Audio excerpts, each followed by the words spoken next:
வணக்கங்க. நம்ம போன பதிவுல தகவல் ஆணையத்துக்கு தகவல் வழங்கல அப்படின்னு சொல்லிட்டு புகார் மனுவா குடுத்திருந்தோம். அதுக்கான ஏடி கார்டு வந்துருச்சு இன்னைக்கு. இன்னைக்கு காலையில 3 வருவாய் வட்டாட்சியர் அலுவலகத்துக்கு பதில் கேட்டிருந்தோம். அவங்க பதில் குடுக்கவே இல்ல.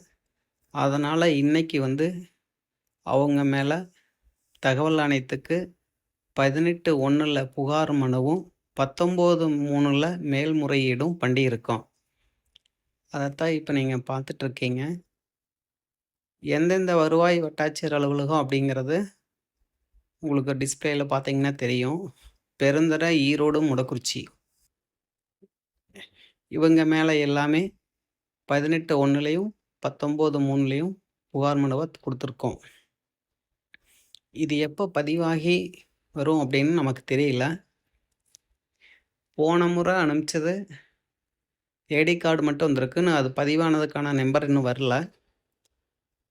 பதிவு எப்போ ஆகும் அப்படிங்கிறது எனக்கு தெரிஞ்சது அப்படின்னு பார்த்தீங்கன்னா, கடந்த வருஷம் 4/11/2023ல ஒரு புகார் மனு குடுத்திருந்தேன்.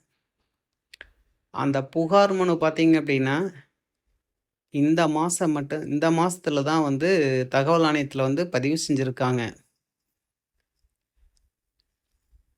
அது எப்போ அப்படின்னு பார்த்தீங்க அப்படின்னா, பிப்ரவரி 21ஆம் தேதி. கீழ பாருங்க 4/11ல போட்டிருக்கேன். இதுக்கான விசாரணை எப்போ நடக்குது? அல்லது இதுக்கான பதில் மனு என்ன தர்றாங்க? அப்படிங்கிறதையும் அடுத்த பதிவில் சந்திப்போம். வணக்கம்.